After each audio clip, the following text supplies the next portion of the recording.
Hello friends, smart academy के YouTube channel पर आपका स्वागत है। मैं आपका दोस्त मुनेश सिंह।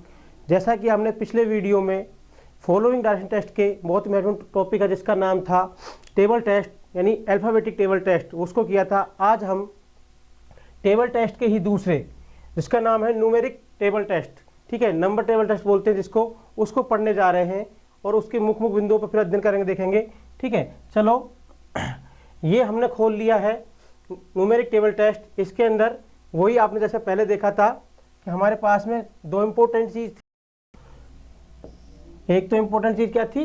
पंक्ति थी। दूसरा हमारे पास कॉलम था। ठीक है, पंक्ति या रो, यहाँ पर जो अल्फाबेटिक थी उसमें यहाँ पर नंबर लिखे हुए थे। ठीक है, और इसमें क्या है? इसमें अल्फाबेटिक लिखी हुई है ABCD। वहां पर 1 2 3 4 5 था, यहाँ पर ABCDE है। इसी प्रकार कॉलम में भी यहाँ पर नंबर थे, अब यहाँ पर क्या है? अल्फाबेटिक अक्षर है, ABCDE है। तो इसमें सिर्फ इतना ही बदलाव है। आप इसको बारे में जानते हो, ये हमारी पंक्तियां हैं जो क्षैतिज के रूप में होती हैं यानी हॉरिजॉन्टल के रूप में होती हैं, और कॉलम या स्तंभ हमारे किसके रूप में होते हैं? वर्टिकल यानी खड़े होते हैं। तो जैसे आपने पिछले वीडियो में देख चुके हैं कि पंक्तियां क्षैतिज के रूप में होती हैं, रो क्षैतिज के रूप में होता है, जबकि कॉलम या स्तंभ एक वर्टिकल होते हैं, खड़े होते हैं। ठीक है दोस्तों, आगे चलते हैं हम। आपने पंक्ति रो के बारे में समझ ही लिया, ये खड़े और क्षैतिज स्थिति में होते हैं। इसके बाद में जो पंक्ति का आता है, सबसे पहले हमने देखा कि के और से, और देखा था हमने, इसमें भी हम लोग के और से के मतलब वही संबंध है। के का मतलब है कि हमको काउंटिंग से छोड़ के चलना है। मैंने कहा पंक्ति रो सी से, पंक्ति या रो सी से तीसरे अक्षर पर पहुंचिए, तो हम वही पहले दूसरे तीसरे पहुंचे। के बाएं दूसरा, के बाएं दूसरा। आपको पता है बाएं की जब बात आती है तो हम किधर साइड चलते हैं? इधर। तो ये हमको इसको छोड़ना है, पहला और दूसरा। हमारा आंसर क्या होगा? 4। ठीक है, और जब से की बात करता है, इसी सवाल को हम आज करते हैं, जब से की बात करेगा तो क्या कहेंगे? पंक्ति या रो सी के तीसरे अक्षर से, मतलब इसके साथ मैंने से लगा दिया, से बायां दूसरा, ठीक है, लेफ्ट दूसरा। तो वही बात है, हम वही चलना है। अब हम इसको काउंटिंग में करेंगे, पहला और दूसरा। हमारा आंसर हो जाएगा 5। तो के और से का यही है कि जब के आ जाता है तो हमको उस अंक से आगे गिनती करनी है, उस अंक को छोड़कर गिनती करनी है। और जब से के साथ आता है तो हमको उसको काउंटिंग में सम्मिलित करना है। अब बात करते हैं हम पंक्ति या रो अदला बदली, एक्सचेंज। किसकी बात करते हैं? बदलने की, बदलना। जैसा कि हम पिछले वीडियो में बता चुका हूं मैं कि बदलने को एक्सचेंज, विनिमय, इन नामों से भी जाना जाता है। तो बात करेगा पंक्ति या रो बी को पंक्ति या रो डी से एक्सचेंज करने पर यानी बदलने पर। ठीक है, यह बदलने की बात करता है तो वही पहला अक्षर हमारा, इसका भी ये पहला है, सेकंड नंबर, थर्ड से, फोर्थ को फोर्थ से, और फिफ्थ को फिफ्थ से। जब एक्सचेंज की बात आती है, जब बदलने की बात आती है, या विनिमय करने की बात आती है, अदला बदली की बात आती है, तो हम क्या करते हैं? पंक्ति या रो का पहले अक्षर को पहले अक्षर से चेंज करते हैं, दूसरे को दूसरे से, तीसरे अक्षर को तीसरे से, चौथे अक्षर को चौथे से, पांचवे को पांचवे से। ठीक है दोस्तों, इससे अगला है उलटने की बात करने पर, कि उलटने की क्या है? ये तो अपने बदलने की, अब है उलटने की। किसकी बात है? उलटने की। ठीक है, उलटने पर अपोजिट क्रम में, उल्टे क्रम में लिखने पर। तो ये हमसे क्या कहेगा, चाहे पंक्ति की कहे चाहे कॉलम की कहे, कि पंक्ति डी को उलटने पर या फिर अपोजिट क्रम में लिखने पर। तो हमको क्या पता है? जैसे पंक्ति डी का ये पहला है, ये दूसरा, ये तीसरा, ये चौथा और ये पांचवा, ये 5 नंबर का अंक है। जब उलटने की बात होती है तो हम पांचवे वाले अंक को कहाँ ले आते हैं? पहले के स्थान पर, चौथे को दूसरे के स्थान पर, तीसरे में हमारे कोई चेंज नहीं होता, चौथा पहुंच जाता है हमारा दूसरा, तो यह क्या हो जाएगा? 4, और पांचवा हमारा पहला हो जाएगा, तो क्या हो जाएगा? 3। तो अब हमारी जो नई सीरीज बनी है वो बनी है 2 1 5 4 3। तो उलटने पर हमको पहले वाले अंक को 5वें से, दूसरे को चौथे से, और तीसरा वाले में कोई चेंज नहीं होता, तो नो चेंज। उलटने की स्थिति होती है यही, वही स्थिति है जैसे हमने पिछले वीडियो में देखा था, बदलने की और उलटने की। सिर्फ आपको शब्दों को पहचानना है, अपोजिट क्रम दे सकता है, उल्टा क्रम दे सकता है, या उलटने के कह सकता है। चाहे बात करें पंक्ति की या रो की, या बात करें हमारे पास कॉलम या स्तंभ की। ये तो हमने देखा पंक्ति को उलटने पर। कॉलम को कैसे उलटता है वो भी देखिए। कॉलम सी को उलटने पर, सीधा बोलेगा आपको कॉलम सी को उलटने पर। तो हमको पता है कि ये हमारा कौन सा है, पहला अंक है, ये दूसरा, 3 नंबर, 4 नंबर और 5 नंबर। अब इसको उलटना है। जब उलटने की बात करता है तो आपको मैंने समझाया था पहले वाले को 5वें से, तो इसको किससे बदलेंगे हम, इस 4 से। तो 3 के स्थान पर क्या आ जाएगा 4, 2 के स्थान पर 5, तीसरा हमारा नो चेंज होता है, 4 के स्थान पर 2 आएगा और 5 के स्थान पर 1 वाला। तो नई जो एक रेखा नई वो बनी है, श्रृंखला क्या बनी है, 4 5 1 2 3। तो उलटने पर कॉलम सी की स्थिति क्या हुई, उलटने पर कॉलम सी की स्थिति ऐसी स्थिति बन के आएगी हमारे सामने। ठीक है, ये तो हमने पंक्ति और कॉलम को उलटने की बात की है। अब है लेफ्ट राइट। पिछली बार पहले ले लिया था, बताता हूं। लेफ्ट और राइट यानी बायां और दायां, बायां और दायां।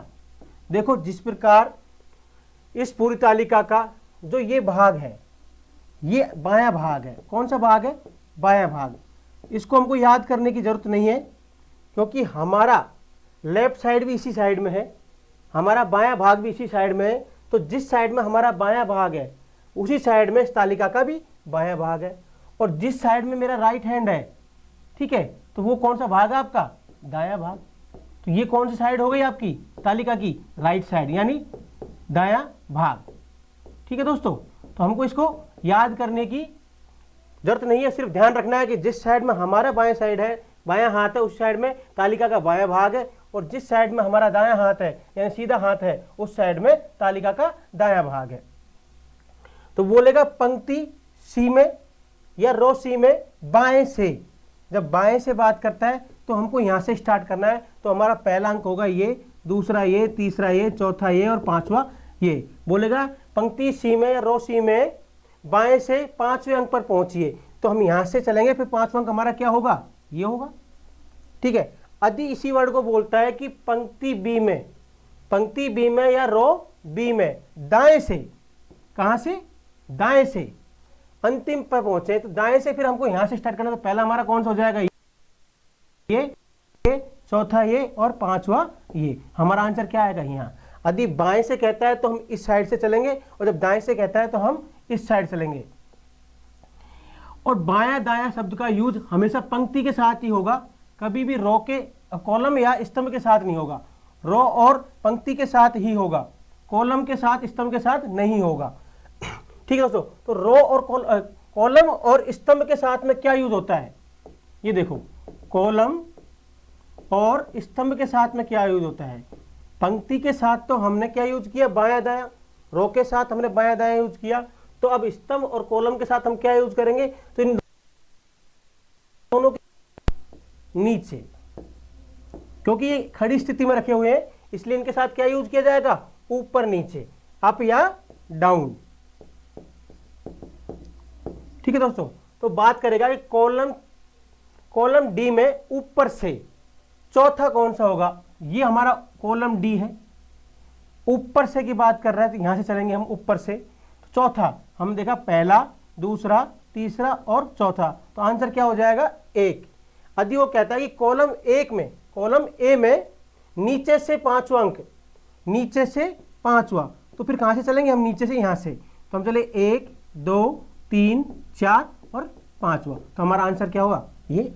जब कॉलम के साथ, स्तंभ के साथ ऊपर और नीचे यूज करेगा, जबकि पंक्ति और रो के साथ हमेशा बाएं और दाएं यूज करेगा। ठीक है दोस्तों, ये तो हुई तालिका में बात। अब बात करते हैं अक्षर या अंक के साथ, बायां दायां या ऊपर नीचे। मैं ऐसे कहा पंक्ति या रो डी में, पंक्ति या रो डी में। ठीक है दोस्तों, रो में बाएं से, यहां से कहा बाएं से चौथा अक्षर, तो आप 1 2 3 और 4 पर पहुंच गए। ठीक है, के क्या लग गया इसके साथ, के दाएं कौन सा अंक होगा, के दाएं, दाएं का मतलब होगा तुरंत इस साइड में। ठीक है, तो के का मतलब हम इसको छोड़ेंगे, के दाएं पहला अंक कौन सा होगा, ये होगा हमारा। ठीक है, जब दाएं लग गया तो हमको किस में बढ़ना है, पंक्ति में ही बढ़ना है। ठीक है, और देखते हैं कि रो सी में दाएं से, कहां से, दाएं से तीसरा अंक, दाएं से तीसरा अंक 1 2 और 3 ये है से। अब तीसरा अंक से मैंने क्या लगा दिया, अब यहां से बाएं तीसरा अंक कौन सा होगा, तो से लगने से हम इसको काउंटिंग में शामिल करेंगे, 1 2 और 3, तो हमारा क्या हो गया फिर, ये हो गया 4 नंबर आंसर। जब भी बाएं और दाएं देगा तो हमको पंक्ति में ही बढ़ना है। अब कहते हैं ऊपर नीचे, तो हम कॉलम में कैसे बढ़ेंगे, सवाल यहीं से शुरू करते हैं फिर वहीं से कि रो ई में दाएं से चौथा, दाएं से चौथा, तो आपने गिना 1 2 3 और ये चौथा अंक पर पहुंच गए। के ऊपर, इसके साथ क्या लगा दिया, फिर ध्यान रखना, के ऊपर चौथा कौन सा होगा, तो ये के लगने के बदले हमने इसको काउंट में शामिल नहीं किया, काउंटिंग करेंगे अगले से, 1 2 3 और 4, चौथा क्या आया। अब के ऊपर लग गया तो फिर हमको किस में बढ़ना है, कॉलम में बढ़ना है। ठीक है, कॉलम में बढ़ना है। यदि वो बात करता है बाएं दाएं की तो हम किस में बढ़ते, पंक्ति में, तो हम कॉलम पे पहुंच गए और हमारा आंसर आया 2। ठीक है दोस्तों, तो इस प्रकार ऊपर नीचे और बाएं दाएं का उपयोग किया जाता है। पंक्ति और रो के साथ में बायां दायां यूज होता है, जबकि कॉलम स्तंभ के साथ में ऊपर नीचे उपयोग होता है। अब तक पूरी खाने के बाद अब अंतिम जो इस चीज में बचती है वो है विकर्ण। इसमें अंतिम जो चीज बचती है वो है आपका विकर्ण। तो एक पूरी तालिका में विकर्ण होता क्या है, विकर्ण दो कॉर्नरों को, किसी भी बॉक्स के दो कॉर्नरों को मिलाने वाली तिर्यक रेखा यानी तिरछी रेखा क्या कहलाती है, विकर्ण। तो यहां अपना बॉक्स था, यहां से ये कॉर्नर है और ये कॉर्नर है, इन दोनों को तिर्यक रूप में मिलाने वाली रेखा क्या कहलाती है, विकर्ण कहलाता है। इसी प्रकार ये कॉर्नर है यहां से और यहां तक, ये दोनों कोने हैं अपने तालिका के, तो मेरे को यहां से और यहां तक मिलाने वाली रेखा क्या कहलाएगी, विकर्ण कहलाएगी। किसी भी बॉक्स के दो विकर्ण होते हैं, इसी प्रकार तालिका के भी हमारे कितने विकर्ण हैं, दो विकर्ण हैं, एक तो ये और एक ये, दो विकर्ण हैं। लेकिन अध्ययन के लिए, हमको जानने के लिए, पहचानने के लिए हम इनको चार भागों में बांटते हैं। वो चार भाग कौन कौन से होते हैं, जैसा आप जानते हैं ये तालिका का कौन सा भाग है, दायां भाग है और ये भी दायां भाग है, तो इसको तो हम लिखेंगे नीचे दायां विकर्ण। ठीक है दोस्तों, और ये ऊपर दायां विकर्ण। ये तो हमारा नीचे दायां विकर्ण हो गया और ये हमारा दायां ऊपर विकर्ण हो गया। ये हमारा लेफ्ट साइड है, कौन सी साइड है, लेफ्ट साइड यानी बायां भाग है, तो इसको बायां, और ये भी बाईं साइड है। ठीक है, तो जिस प्रकार वो नीचे था इस प्रकार ये भी नीचे बायां विकर्ण, नीचे बायां विकर्ण, और ये ऊपर बायां विकर्ण। तो तालिका में दो विकर्ण होते हैं और हमने दो विकर्णों को चार भागों में बांट लिया है। एक भाग ये रहा, ये है और ये है, ऊपर नीचे बायां विकर्ण, ऊपर नीचे दायां विकर्ण। ठीक है दोस्तों, अब विकर्ण दो होते हैं, चार भागों में बांट लिए। अब देखिए कि अंक के विकर्ण, यहां तो हमने पूरी तालिका की बात कर ली, अब हमारे लिए है अंक का विकर्ण। आप फिर समझिए, रो ए और कॉलम ए का पहला अक्षर सेम है रो ए और कॉलम ए का पहला अक्षर सेम है। इस प्रकार इसकी भी हम चार विकर्ण निकल लेते हैं। आपके सामने चार विकर्ण मैंने निकाल लिए। ठीक है दोस्तों, निकाले चार विकर्ण। तो क्या यहां पर हमारे पास कोई अंक या डिजिट है, नहीं है, इधर भी नहीं है और इधर भी नहीं है, तो इसलिए इसका एक ही विकर्ण निकलता है ओनली इस साइड में। किस साइड में, नीचे की तरफ। तो जब एक ही विकर्ण निकलेगा तो हमको प्रश्न में ये नहीं देंगे कि दाया ऊपर दाया नीचे, बायां ऊपर या बायां नीचे, सिर्फ कहा जाएगा कि रो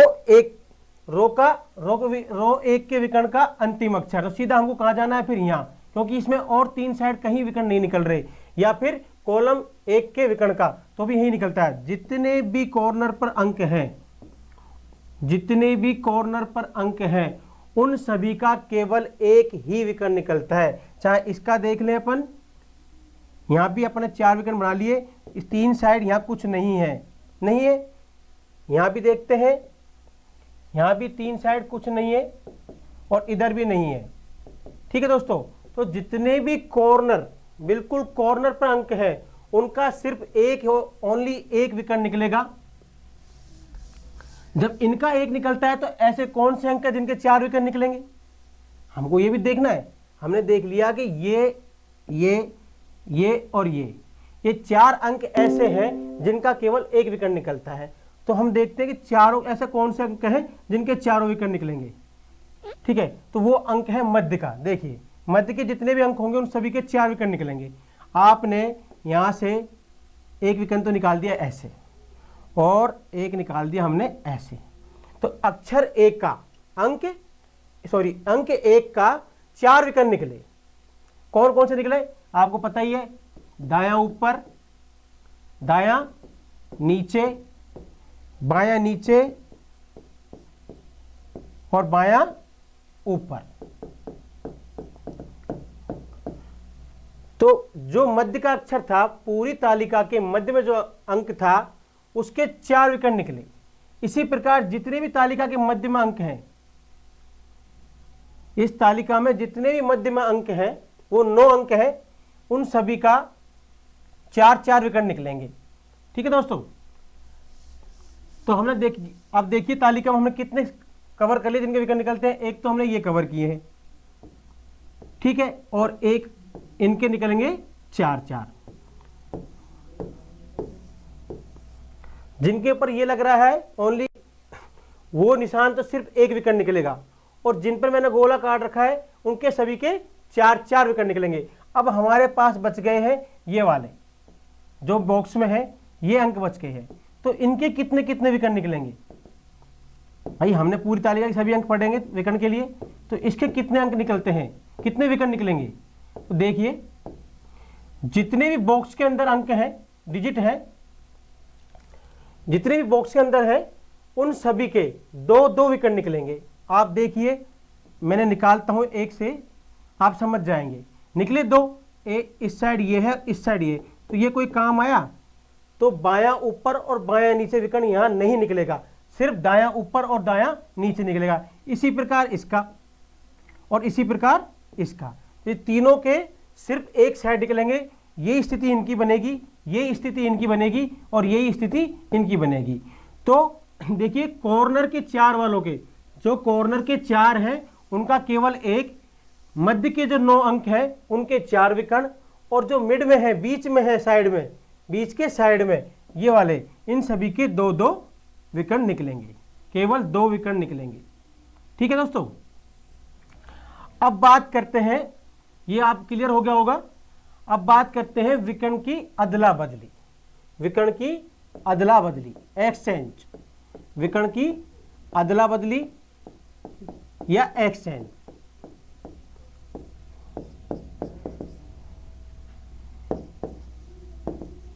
एक्सचेंज तो बोलेगा पंक्ति ए और पंक्ति ई के विकर्ण को अदला बदली करने पर। तो सबसे पहले हम पंक्ति ए का विकर्ण निकालते हैं। आपको पता है ये है पंक्ति ए का विकर्ण, ठीक है दोस्तों, और पंक्ति ई का, ये पंक्ति ई का विकर्ण है। इन दोनों को अदला बदली करनी है, और अदला बदली के लिए हमेशा 2 चीजों की आवश्यकता होती है।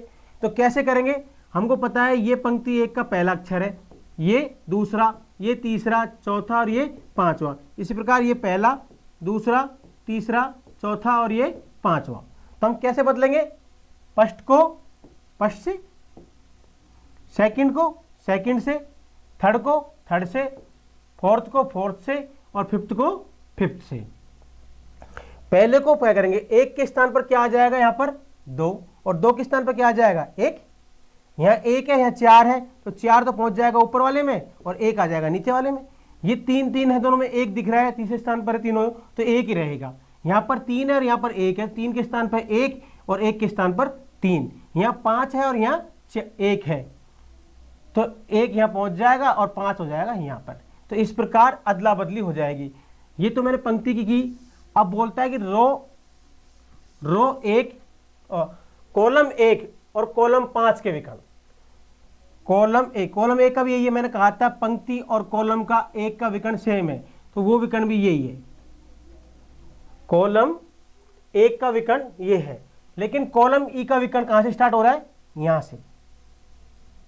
ठीक है, तो आपको पता है ये पहला अक्षर है, ये इसका पहला अंक है, इसका ये दूसरा अंक, ये दूसरा, ये मध्य है तीनों का, दोनों का, ये 4th नंबर पे और ये दोनों के 5th। हमने देखा कि ये दोनों के 5th नंबर पे, ये 4th नंबर पे, ये 3rd पे, 2nd पे और ये 1st पे। तो एक्सचेंज करने की जब बात आती है तो हमको 1st से 1st करना है, 1 नंबर का 1 से करना है, तो इस 1 के स्थान पर ये क्या आ जाएगा? 5। यहाँ तो आ जाएगा 5 और यहाँ क्या पहुंच जाएगा? 1। अब हमको इसको किससे करना है? 2nd वाले से। तो 3 के स्थान पर क्या आ जाएगा? 1 और 1 के स्थान पर 3।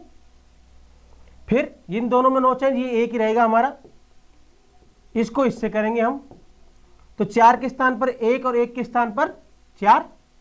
फिर लास्ट में 5वें को 5वें से, यानी 2 के स्थान पर तो क्या आएगा? 1 और 1 के स्थान पर क्या आ जाएगा?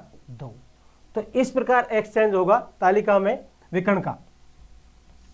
ये तो हमने एक्सचेंज किया। जल्दी से हम उलटने की बात करते हैं कि विकर्ण को उलटने पर या अपोजिट क्रम में लिखने पर। ठीक है, तो अब मैंने बोलता हूं कि स्तंभ 5 का कॉलम 5 के विकर्ण को उल्टे क्रम में लिखने पर, तो भैया कॉलम 5 का विकर्ण निकला ये, तो पता है कॉलम 5 का विकर्ण निकलता है तो यहां से निकलेगा 1 नंबर, 2, 3, 4 और 5। अब इसको उल्टे क्रम में लिखना है, ऐसे रखा है अभी ये, और इसको अब कैसे करना है? उल्टे क्रम में ऐसे करना है। ठीक है दोस्तों, तो ये 2 नंबर कहां पहुंच जाएगा? यहां पर, 4 यहां पर, 1 में कोई चेंज नहीं होगा, लेकिन ये 3 है वो कहां जाएगा? यहां पर, और जो 5 था वहां पर वो कहां जाएगा?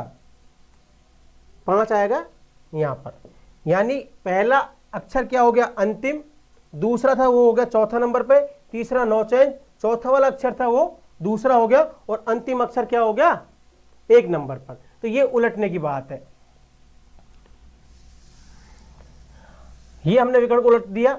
अब जब से महत्वपूर्ण बात है कि यदि आपसे सवाल में कहा जाए, प्रश्न में कहा जाए कि पूरी तालिका के सभी विकर्णों को उलटने पर, चारों विकर्णों को उलटने पर, ठीक है, तब ऐसा सवाल बोला जाता है तो तालिका पर क्या फर्क पड़ता है वो देखिए।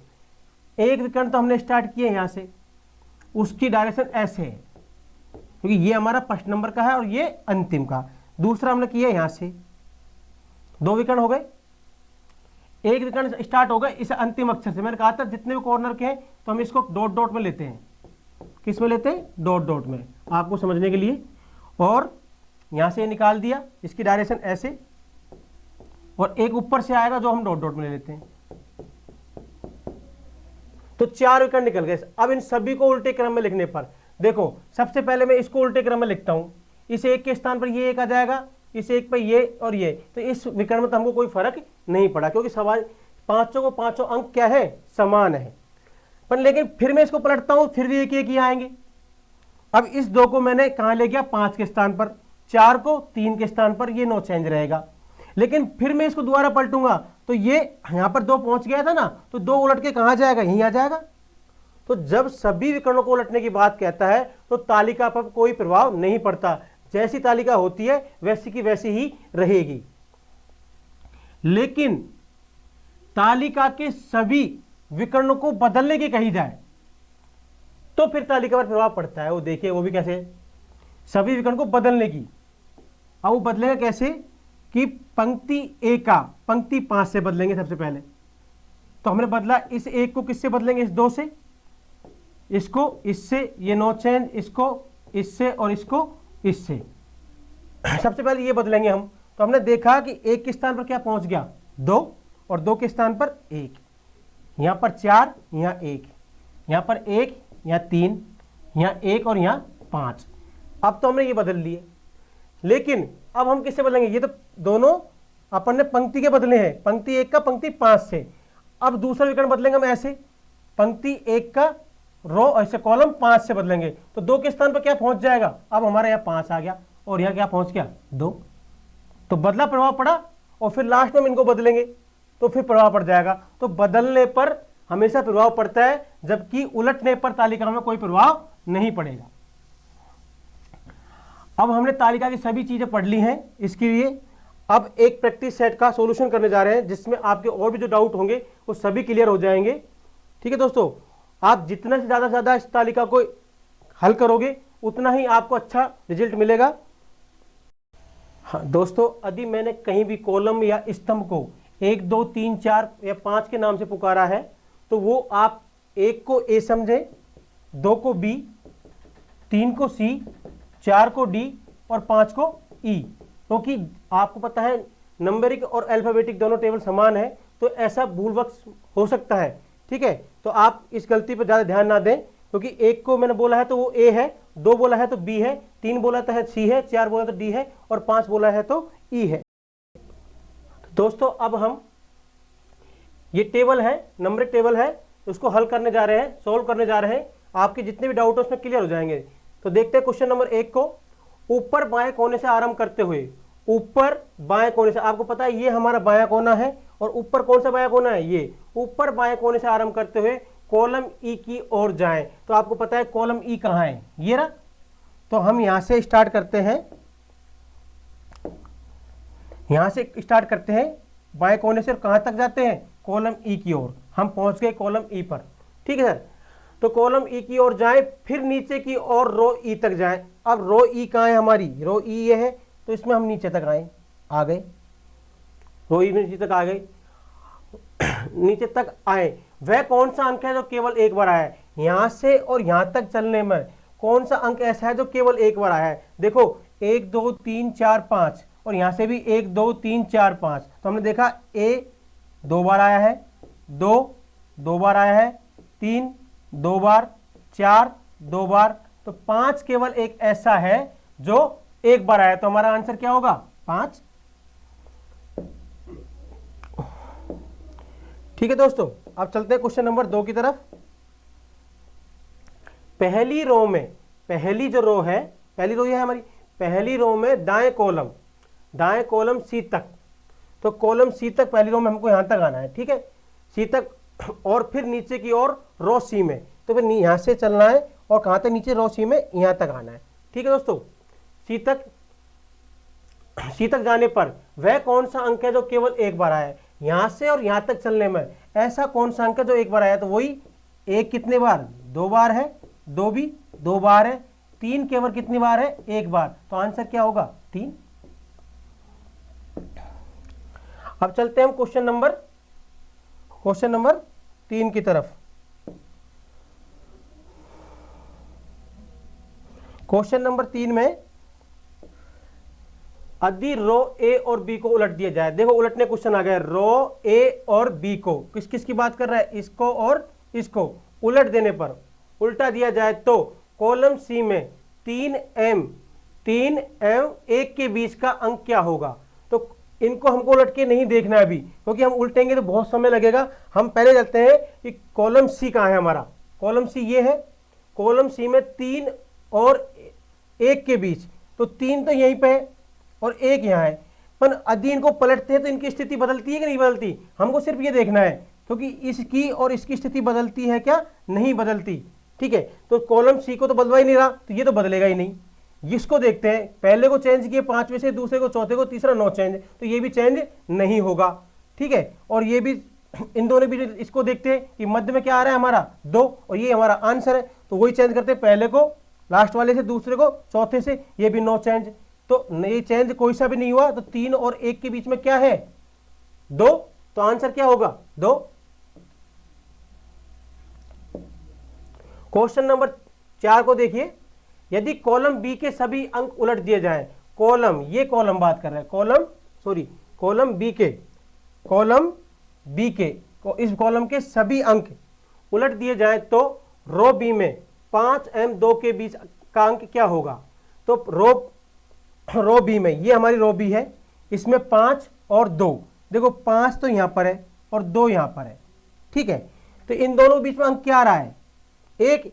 अब इसको उलट के अब देखेंगे कि एक किससे पलटेगा, 2 नंबर किससे बदलता है, 5 से, 1 नंबर 5 से, 2 नंबर 4 से, तो एक के स्थान पर क्या आ जाएगा, 4। तो आंसर क्या होगा हमारा, 4। क्वेश्चन नंबर 5, इस प्रश्न का उत्तर वह होगा जो रो डी को उलटने के बाद, रो जो डी है उसको उलटने के बाद 2 और 5 के बीच आएगा। देखो ये रो डी है, कौन सी है रो डी, ये है। अब 2 और 5 के बीच आएगा। आप देखिए ये 2 का स्थान कहां पहुंच जाएगा, यहां पर, इस 1 का यहां पर, 5 हमारा यहीं रहेगा, 5 हमारा यहीं रहेगा, फिर यहां पर क्या पहुंच जाएगा, 4 और यहां पर 3। जो नई स्थिति बनी थी वो ये बनी उलट देने पर, रो डी को उलटने पर 2 और 5 के बीच क्या आएगा। अब 2 तो ये रहा हमारा और 5 कहां है, ये रहा, इन दोनों के बीच में क्या है, 1। तो आंसर क्या होगा, 1।